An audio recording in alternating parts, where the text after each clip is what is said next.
Hey guys, I'm doing a video that's a little bit different than what I usually do.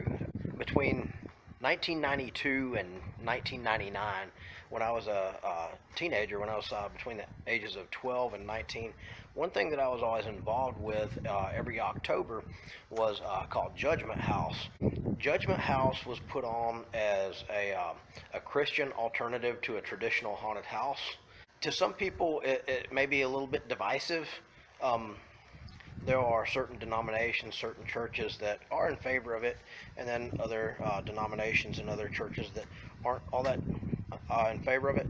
This is not a religious video, just an opportunity to talk about fond memories from when I was young and share with other people who might have experienced it either through working at a Judgement House or people that toured it. As for me personally, growing up, I did it from the ages of 12 through 19, roughly.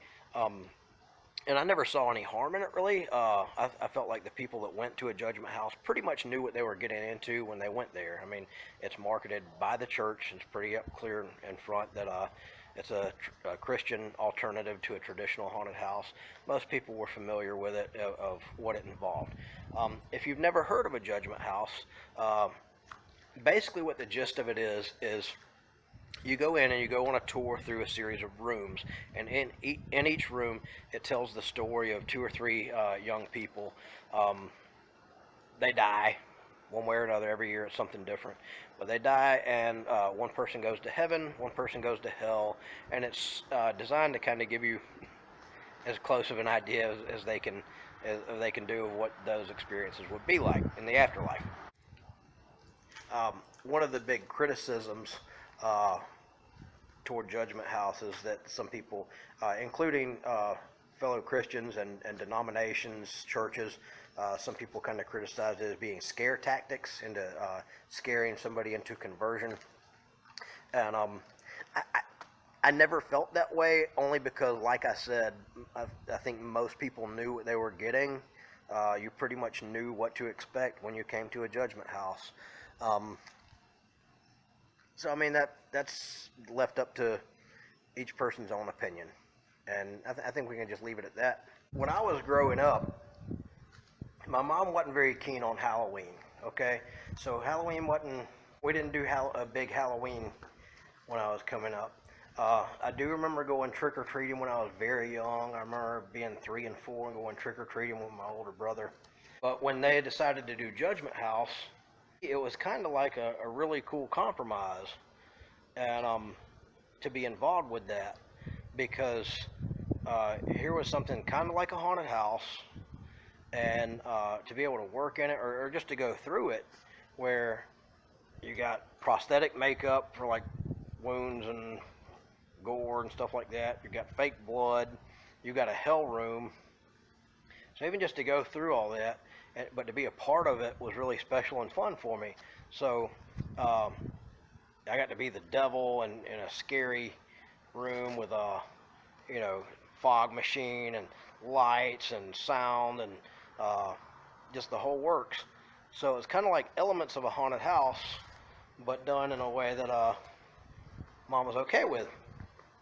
And that's not to say that my participation in Judgement House was for all the wrong reasons, because, and it's not to say that I didn't believe in what we were doing. I absolutely did. And but it was just a good compromise that I thought was an awful lot of fun. So I'm getting to kind of have some Halloween fun, but in a way that Mom was all right with. And so yeah, it was a great time. But what I'd like to do is I'm going to give you a tour, and we're going to go way back down memory lane, and I'm going to go around to the different locations that were used for Judgement House over the years, at least during the years that I participated in, and just show you where the different locations were at. And I just thought it'd be something fun and different to do. Right now I am at Ridgecrest Baptist Church, because they were the church that produced the production. I think there were a couple years where it was kind of a co-produced kind of thing, along with another church. But here we are. I figured this is as good a place as any to start the video.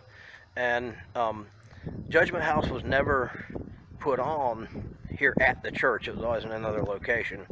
And back in the 90s, it was very, very different. They've built a lot and added on a whole lot since then. As a matter of fact, this sanctuary here was built and opened in the mid-90s. And the other sanctuary was all the way over back in this back corner. But I think that gives a pretty good synopsis on what Judgement House was.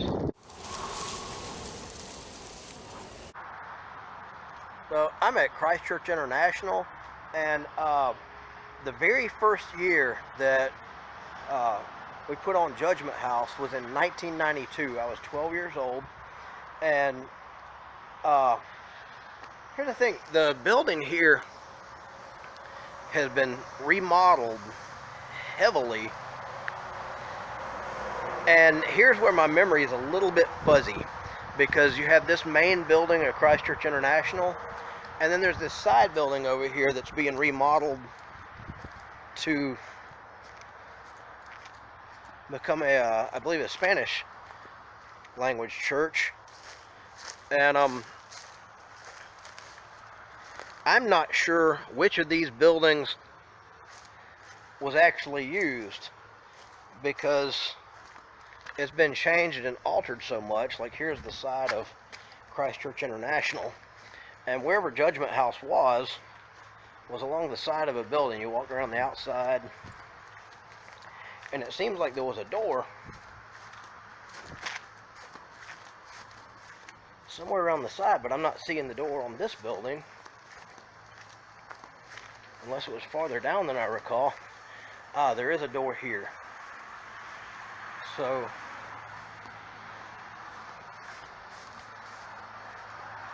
this may have been the entrance where we went in 1992. They were only using part of the building for Judgement House, but I can't recall, because as you see, there's this other building that I believe used to be part of Christ Church International's property, but everything looks so different now, 27 years later.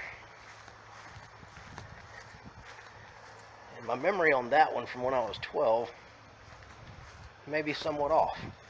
So this is the other building that's being restructured. But we'll go over to the side over there. I believe that there are some doors on the side of this building as well.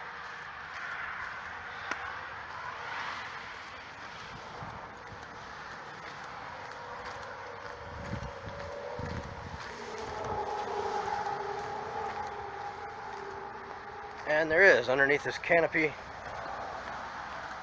there's a door here,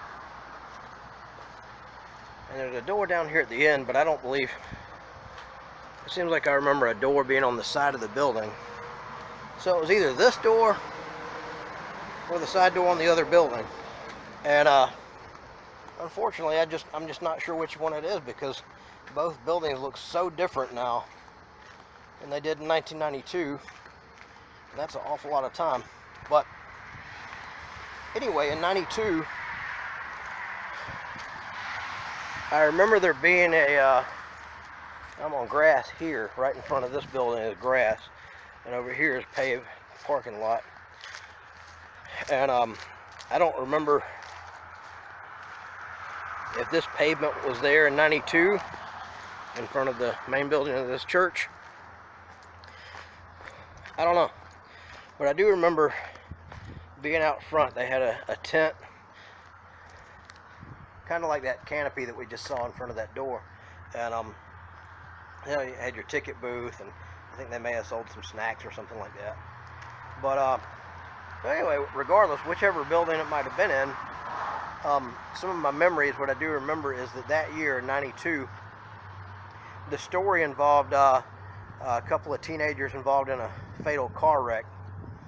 And I remember that very vividly. They had like an old busted up car inside the building, and police lights flashing, and you had actors on the ground covered in fake blood. And I remember vividly, there was a guy named Cayman Beach who passed away a long time ago. He was maybe a year older than me, roughly around the same age, and he passed away when we were in high school. He had a I don't remember exactly what his ailment was, but he had some health issues. But Cayman was a great guy. But I vividly remember him playing one of the car accident victims, being covered in blood and just screaming for help, and so that was pretty disturbing. That year they did, like every year they have a heaven and a hell room. They have a judgment room, and then they have heaven and hell. And in that particular year, some years they just had a very dark, pitch black room with the heat cranked up, with a lot of heaters and bad smell and a loud soundtrack playing, screams and all sorts of horrible sounds, demons, whatever. And yeah, the first year there was no live actors in hell. It was just a really dark room, really hot, and sounds played over the speakers. I did not participate in 1992 when I was 12. I just went through like any other guest. The first year I participated wasn't until the next year, in 1993, when I was 13. And we're going to go over there and check out that place.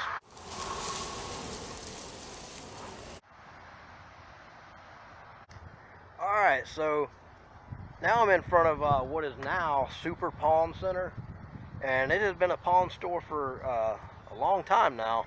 I don't remember exactly what year, but once upon a time, this was the second location of Judgement House in 1993 when I was 13 years old. And I don't know what the building was before that. I don't recall. But this is on the south side of Ross Clark Circle. And we'll go take a look. Now, if memory serves, this front part of the building that you can see, where the pawn store is, I don't believe that this was used at all. I remember that they had some, there was a lot of empty space toward the front of the building. I remember it kind of being blocked off, but you could get through there through like some plastic curtains or something. And I remember kind of walking through there, but it was all empty up in the front part of the building. But when Judgement House was open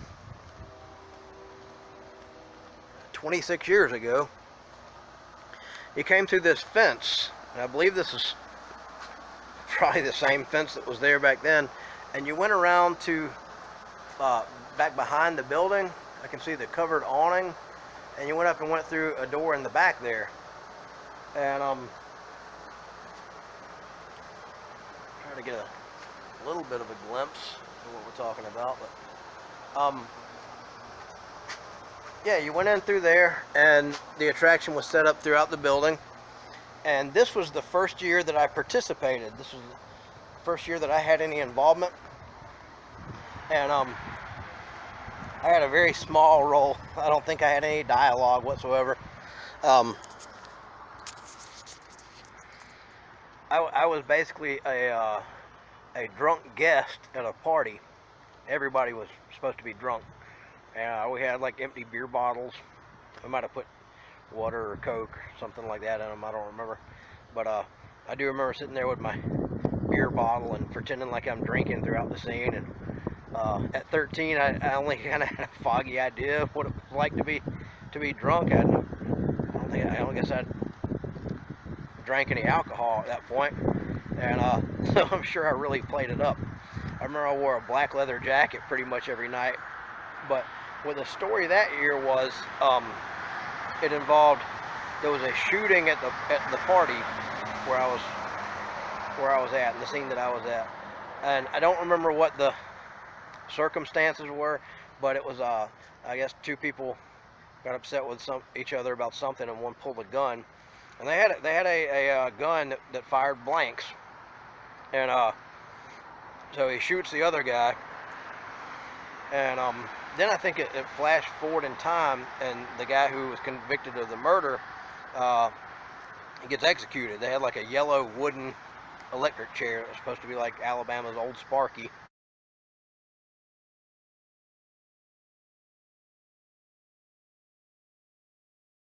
That they used back in the day. So yeah, one person dies from being shot, and the other gets electrocuted from the death sentence. And one of them goes to heaven, one of them goes to hell.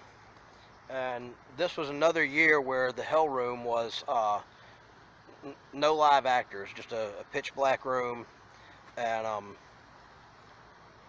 just sound effects through speakers, and a lot of heat. They put a lot of heaters in there, and our youth minister, who was involved with the production, he was an avid hunter, and he'd bring in these bottles of doe urine, that scent used for hunting, and he'd pour it all along these carpet railings.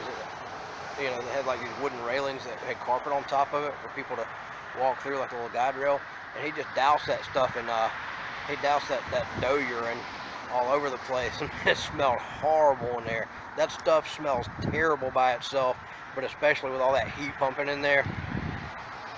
Oh my Lord, it was horrible.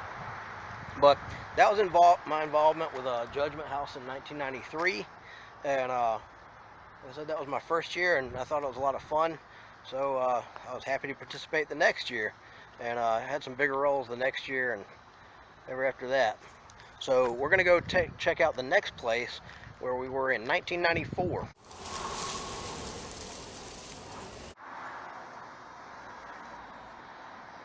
Alright, so I am out in front of Dove Christian Supply, and this is in the Circle West Shopping Center on the west side of Ross Clark Circle in Dothan. And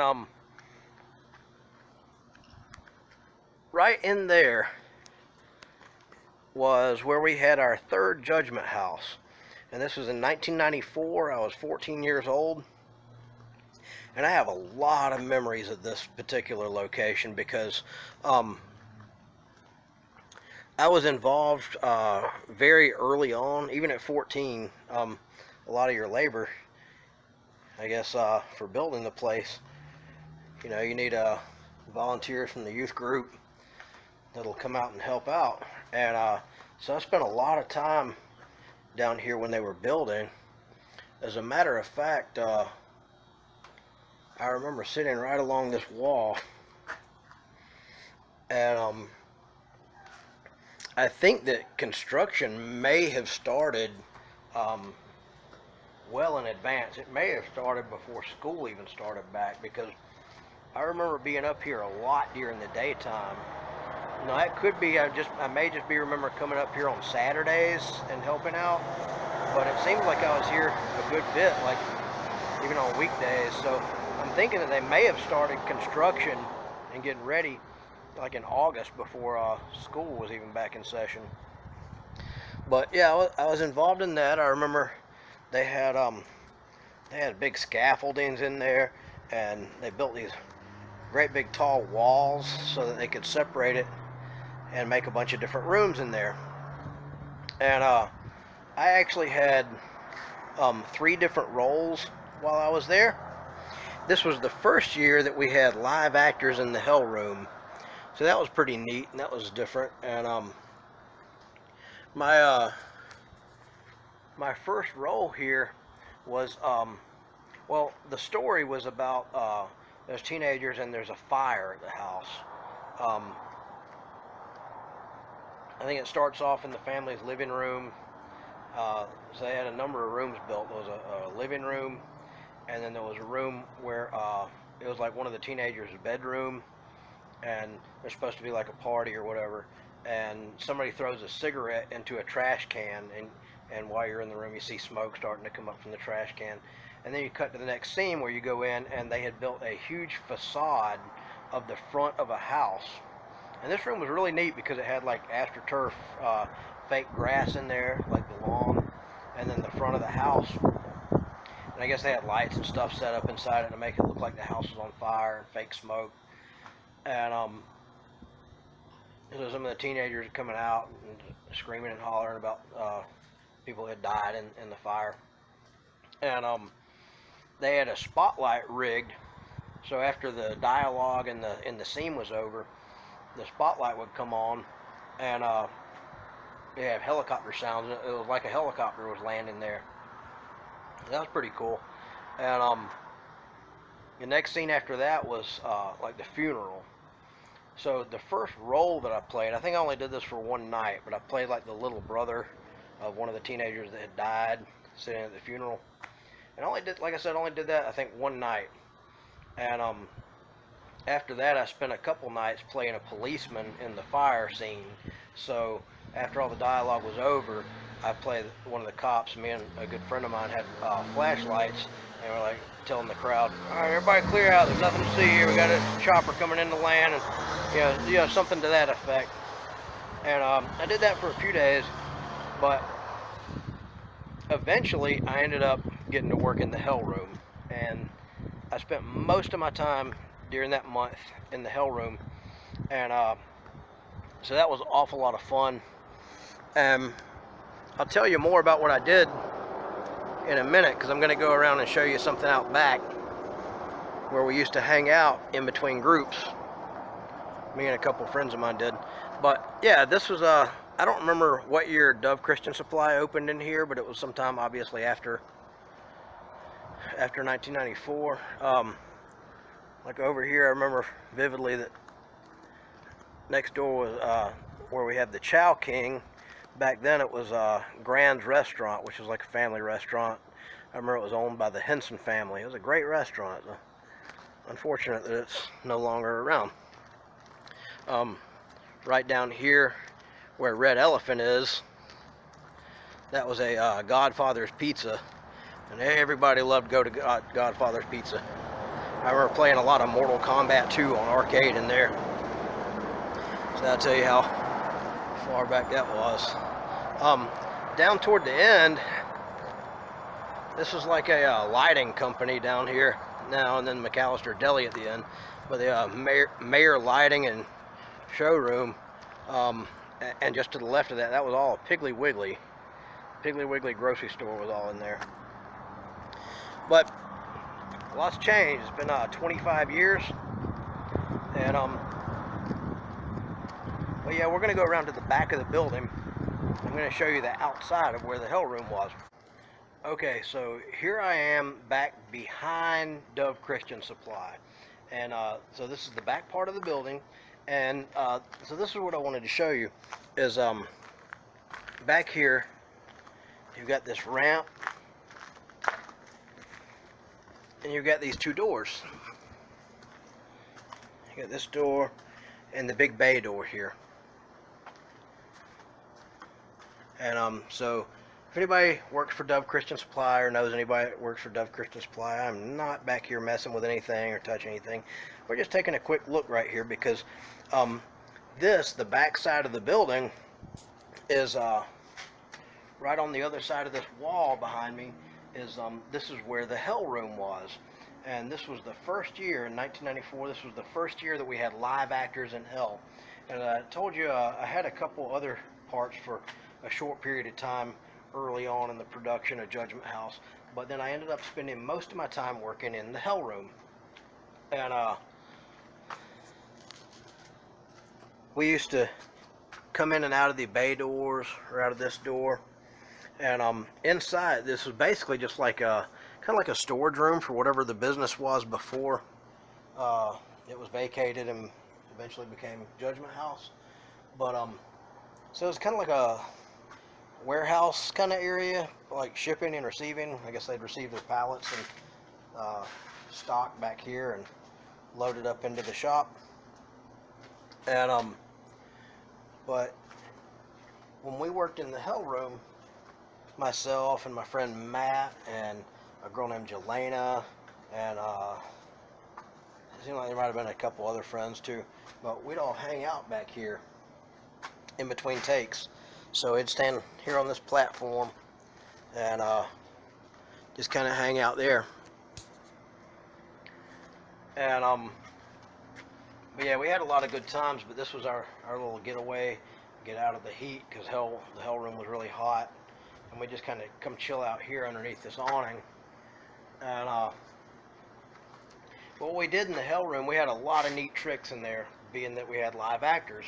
So my role would it depended on the night. Some nights I'd play one of two different roles. We had I was like secondary Satan, and when I say secondary, what I mean is I was the first Satan that the audience would see, but it was a trick. There was myself and a man named Mark Lindsay, and he played the primary Satan. He's the one that delivered most of the dialogue, and he was there for most of the scene. But when it started, when the group would be brought in, and a light would kind of come on, and then they could see me standing there, and I was holding what was supposed to look like a book. And this book was rigged up to where it was really wooden. It was really like a wooden box that looked like a book, and on the inside it had a little piece of fabric, kind of like a wick, and it had a heating element, like a little coil. So as they walk in, I push this button that's hidden on the bottom of the book, and I let that heating coil start warming up. Well, on that wick, in between each take, we've doused it with like Zippo lighter fluid, so that when the book's closed and I'm pressing that heating element, because the book's closed, it's not getting air to it. But when I open the book, flames come up. So the audience sees this book open and flames coming up in front of my face. And that was all real. I was 14 years old and got this little device and got flames coming up right in front of my face. That was pretty awesome. And I'd say a little spill, and then the lights would flash, boom, boom. They'd go off of me and over to a throne. So it gave the effect like I had just disappeared and instantaneously appeared in a throne. And that's where Mr. Lindsay would deliver all his lines and most of the dialogue for the scene. So some nights I did that, secondary Satan, or there was also like another demon, and we called him Damien. And so some nights I played Damien, but that was all right inside here. And I don't remember Damien having any lines. A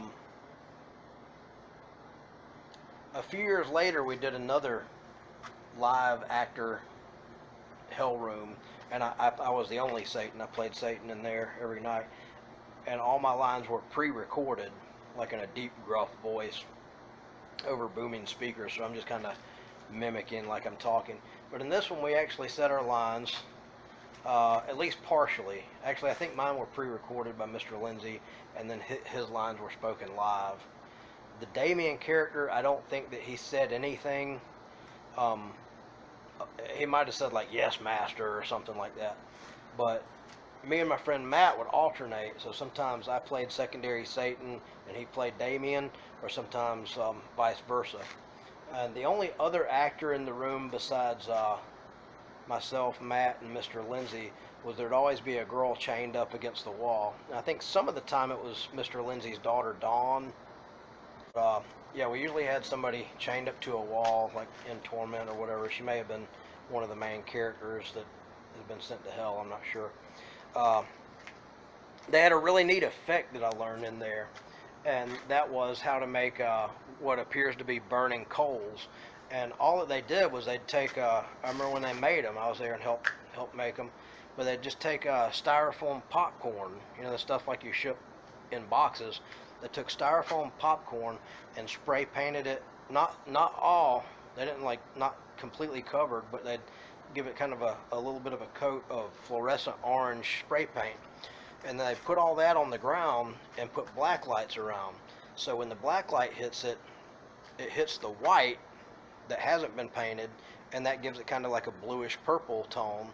And then the fluorescent orange showed up as like an orange, and it gave it a really neat burning coal effect that was really, really cool. So it was pretty good effects for 1994, and very they never had a huge budget for this, but it was ingenuity and just people coming up with creative ideas and making it work and making it look really cool. But that's basically the gist of Judgement House for 1994. I'm just kind of taking another look around here at this platform, and I think it's really neat to be standing here 25 years later. And if I had to pick a favorite Judgement House, I think that they all were special in their own kind of way, but if I had to pick a favorite, this would have been it. 1994, that was a pretty good Judgement House that year. The other thing I remember inside the bay door here was over to the right and across a little hall, there was like a little room that was a break room, and they'd provide us food. They usually had pizzas in there, and maybe like queso dip and chips, and I don't know, hot dogs or something like that. But that was a really good year. But that's it for 94, and we're going to go check out Judgement House of 1995. So hang tight, and we'll head on over there.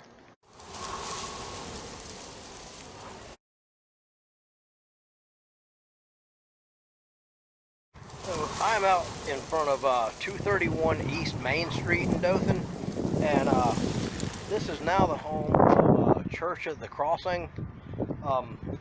But in 1995, this building was used as, this would have been the fourth Judgement House that we had in Dothan. And at the time, it had previously been a furniture business. It was a furniture store for a long time.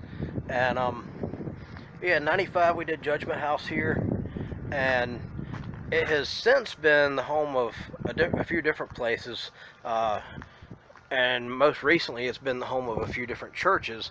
I believe Wiregrass Church was located in here for a while, and now it's Church of the Crossing. This was another year when there was no live actors in hell. And the hell room was just another dark room. Right inside the left side of the building here, I remember there was a room where I believe the story involved like some teenagers that were at a camp, and then either got called away for emergency or something. They had to leave the camp for some reason, and they got in a car wreck on the way home.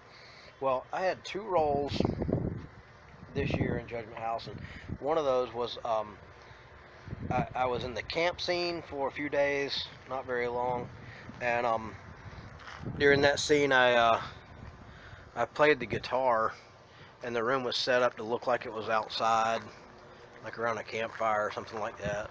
I didn't do that for very long, and I ended up working with my friend in the car crash room, and I liked that a whole lot better. That was a lot more fun.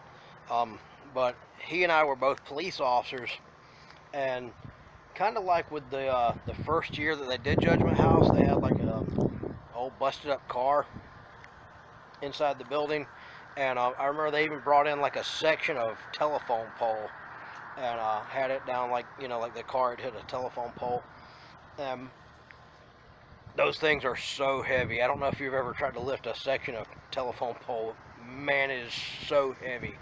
But anyway, so we had different people in there that played like the victims, and they had a lot of prosthetics, like fake wounds and stuff like that applied to them. And we had this bottle of fake blood, very realistic, great fake blood. And of course, me and my friend, we kind of went nuts with it, like in between groups. Every time a new group was about to come in, well, the previous blood was starting to dry, so we just doused them with a whole lot more blood. It was really, really gory, thanks to me and Matt.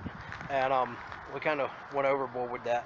But yeah, that scene kind of looked like outdoors too, like it was like made it look like it was on a strip of road, and then the car hit a telephone pole, and there was like fake trees and stuff around the sides of the walls. And anyway, there was like some dialogue. I don't remember who was saying what, but there was some dialogue. And then me and Matt's job was to tell the group when to move on. And of course, we did it extremely, like insanely aggressive. Like, get out of here! This ain't no peep show. Keep moving. Get on out of here. Which, like, looking back, it's hilarious. But anyway, I get a kick out of that. But we had a lot of fun. We spent a lot of time in that one little room with all the blood and gore, and that was the highlight of that year for me. Aside from that, there's always stuff like every year with Judgment House. There's always a lot of behind the scenes stuff where teenage youth group members, everybody's dating and breaking up constantly and getting back together, and so there's a lot of that going on, and that went on every year. But that was a fun time. Inside the building, it's actually 2 stories where I worked on the lower levels, and then you went up the stairs, and I don't remember what was upstairs. I don't remember if that was the heaven room or the judgment room or the hell room. I couldn't tell you. But I thought it was a fun time and a good location. And then again, I'm kind of saying the same things about all of them. I guess I liked them all for different reasons and had various memories from each one. But that was Judgment House in 95, and we're going to go check out Judgment House 96.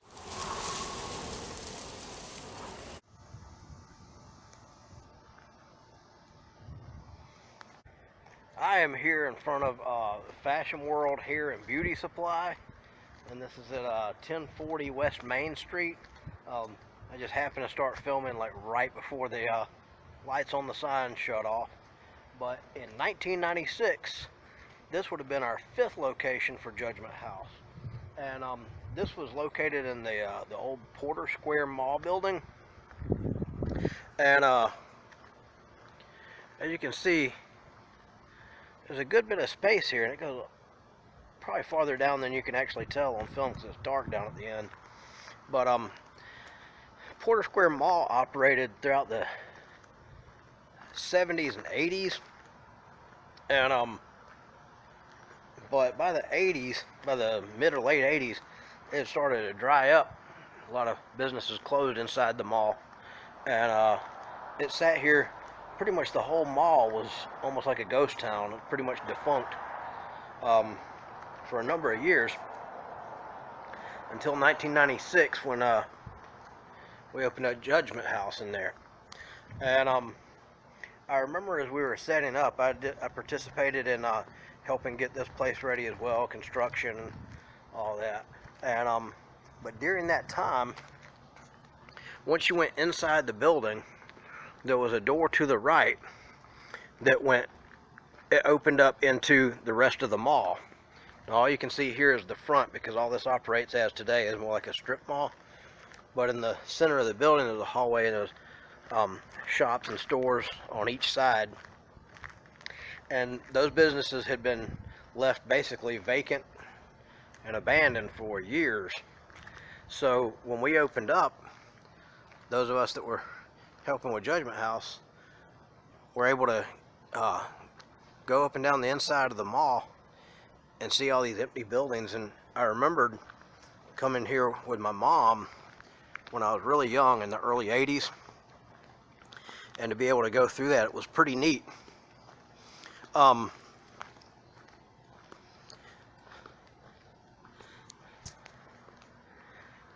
Between this location and the next location in 1997, I get certain elements of the script kind of confused, which there's certain parts I'm not sure if it was at this place or at the next place we'll go to. But what I do remember about this place is I specifically remember they had a room there that was set up and it looked like a living room, and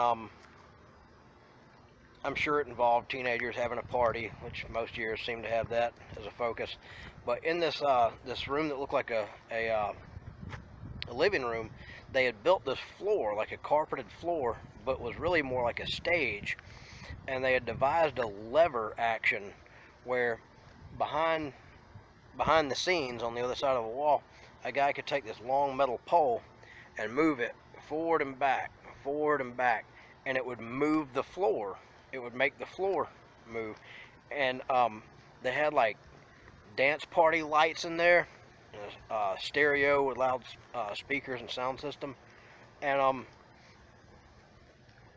I don't remember what the purpose of the moving floor was. I think maybe it was supposed to simulate like somebody having a drug overdose and making everything seem woozy or so. I don't remember.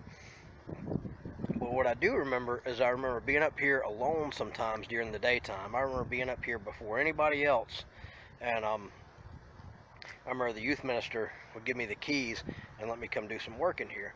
Well, I don't know how much work actually got accomplished because I wasted an awful lot of time. I'd bring in a cassette of Motley Crue's Dr. Feelgood album, and I'd turn on the dance lights in that room and play that on the speaker system. And you kind of needed somebody to operate that bar to make the floor room, but I would turn on the smoke machine and the lights and have Motley Crue playing on the speakers, and I'd go grab that bar and give it a couple pumps, and I could go jump on the floor, and the floor would continue moving for just a minute while I'm standing on it. It was stupid, but I was 16, and so I remember that specifically, having fun doing that.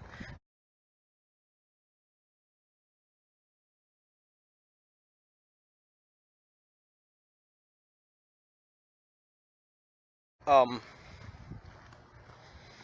but as for the rest of the story, I do remember that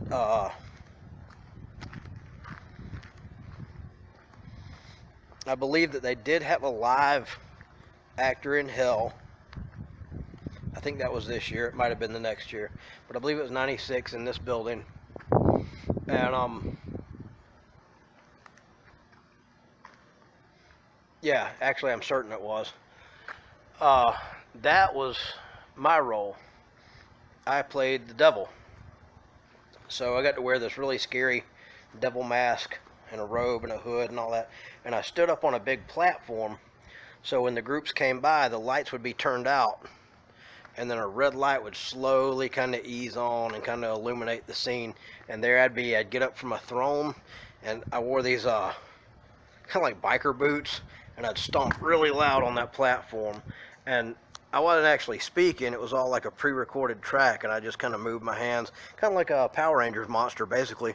But that's what I do, is like act like I'm talking. The mask and the mouth doesn't move or anything, but it's so dark in there you can't really tell.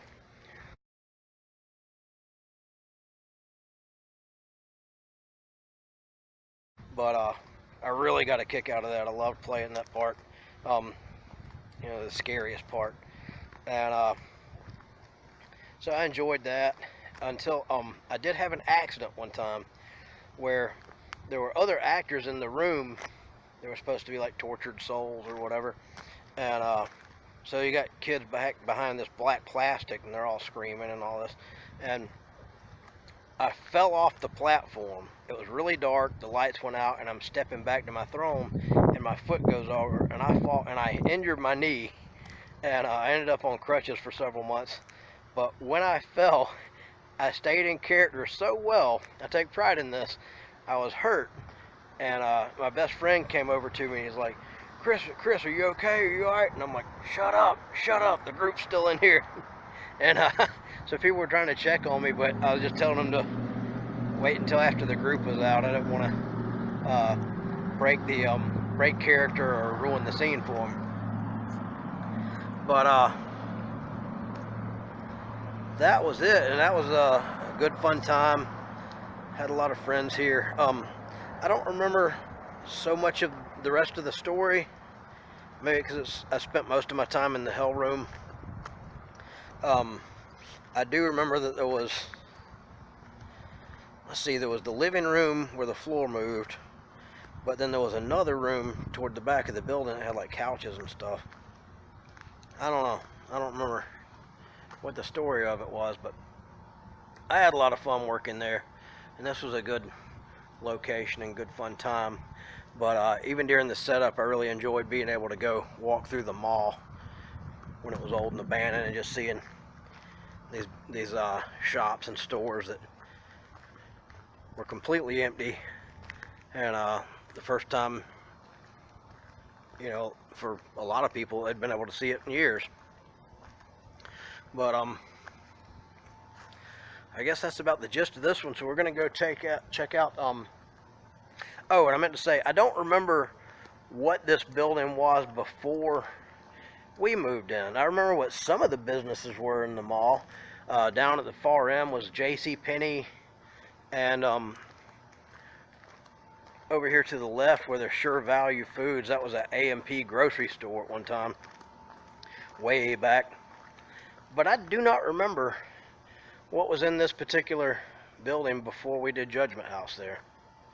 I don't know, like I said, the mall stayed vacant for a number of years until 1996. But we're going to go check out the next place where we were at in 1997. I am at 1140 Montgomery Highway in Dothan, and this is now a Piggly Wiggly grocery store, and it is really dark where I'm at, so, and the light on my phone doesn't really want to help me out too much here. But yeah, this has been a Piggly Wiggly for a long time now, but once upon a time this was when I was growing up, when I was real young in the 80s and I guess in the early 90s, this was a Zayre's department store. I remember coming there with my mom a lot. I don't remember exactly what year it closed, but I think it closed around like 1989, 1990, something like that. And so it had sat vacant for a number of years until we opened Judgement House in 1997. And at that time, the building there was the home of the Judgement House, and over here, this section right here has actually been renovated and looks pretty nice, but for a long time this side of the building was a kind of like a little indoor flea market where they had a bunch of little stands set up with people with things for sale there. But back to Judgement House.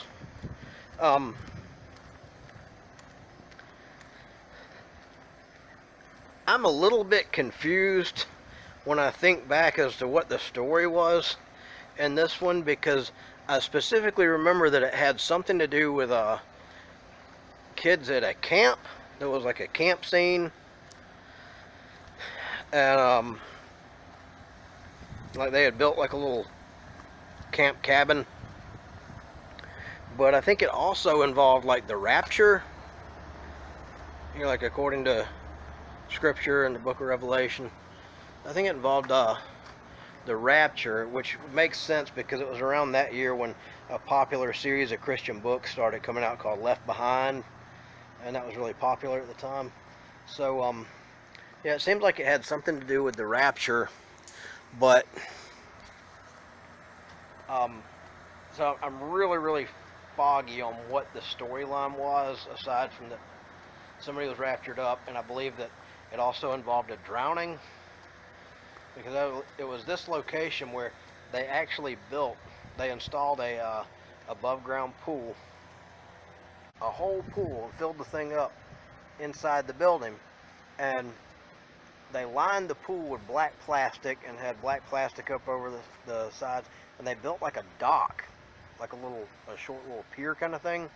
And so the audience, the groups that walked through, would stand out on the dock, and it was like they had paramedics and police out there, like they were looking for somebody that had drowned. And my role that year was I wore a wetsuit and I sat in that pool all night. And but I hide underneath the little dock, so the crowd is standing right above my head, and there were some people like paramedics or police or whatever, and they had some lines.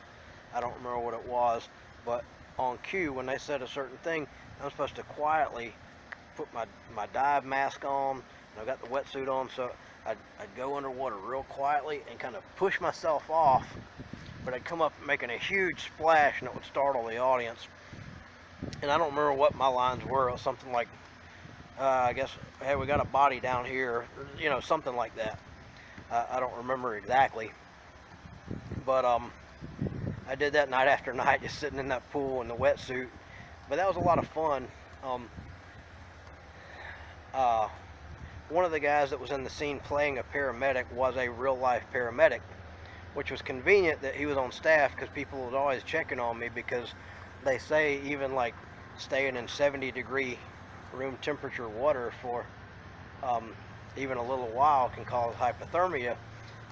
So people were always like asking me if I was all right, and I always felt fine. I never felt bad or anything. But just in case, I guess it was good that there was a real paramedic right there, just in case. I do remember that this year did not have a it didn't have live actors in the hell room. It was back to just a pitch black room with doe urine stink and sound effects. But they did have a devil, and it was my friend Matt played the devil, but I believe that he was seen like in the judgment room, and that was different, having the devil in the judgment room. In all the previous years, when the characters went to judgment before God, it would just be God and some angels or whatever. And but this year it seemed like Matt was the devil, and he wore all black with a red tie and sunglasses, and just looked like a real shyster, really. But no makeup, no mask, anything like that. And it was like he'd make an argument for the person's soul or whatever. And that's really about as much of the specifics as I remember about it. But I do remember having a very good time, and a lot of the teenage drama. Everybody breaking up behind the scenes, breaking up and getting together, everybody dating this person and then breaking up, and just all that good stuff. But that was a constant most years with Judgment House. But anyway, I know I had fun. And so this was in 1997 we did Judgment House. Well, after Judgment House, a couple months later, I moved down to Florida, and I spent a year in Florida, and that was 1998. And I don't believe that they did a Judgment House in 1998. So even though I was out of town, I don't believe I missed anything. I think they just decided not to do one.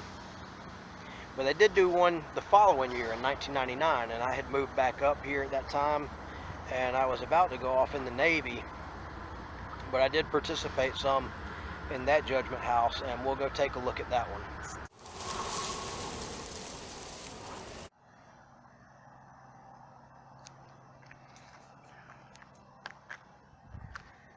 Alright, I am at 2333 Bick Road, and this is now the site of Northview Christian Church. But 20 years ago, in 1999, this was the site of Judgment House. And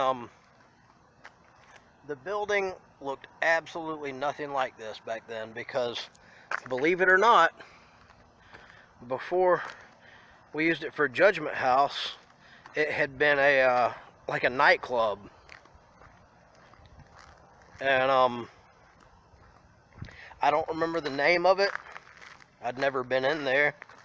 But yeah, I guess they didn't last, and it closed down, and it was abandoned and for rent, so the church got a hold of it and held Judgment House in the building. Now, this has been so renovated, restored. Even these walls didn't look anything like this back then. It's got like this, I guess like a stucco facade built over the outside of it. And but where we would go in is back in this back corner.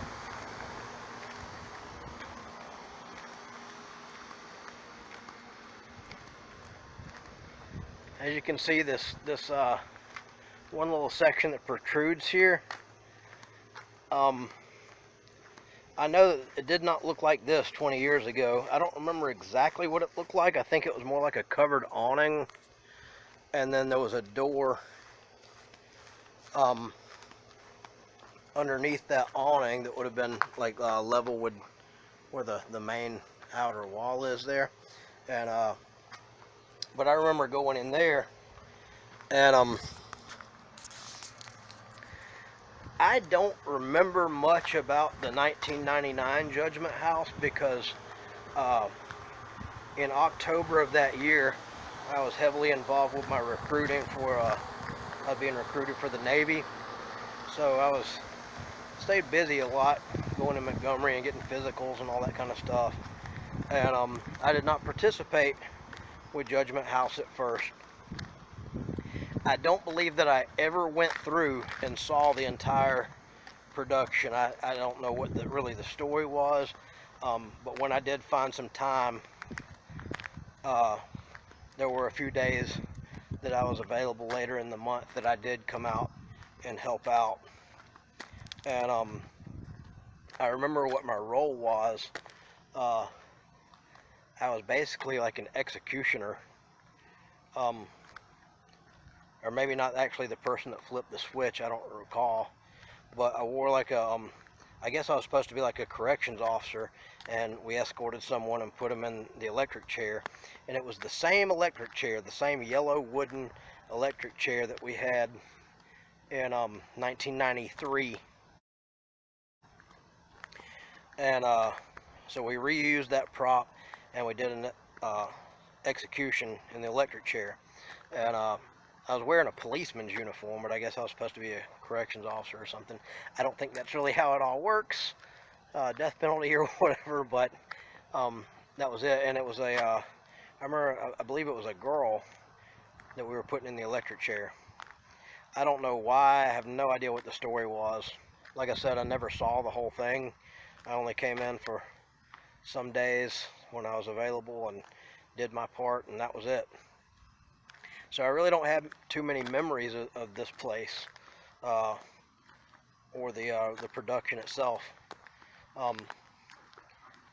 But that was the last year that I was ever involved in any capacity with Judgment House. After that, I was up in Virginia.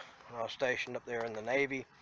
And so I don't even know if the church continued doing Judgment House for the next few years while I was gone, or if that was it for a while.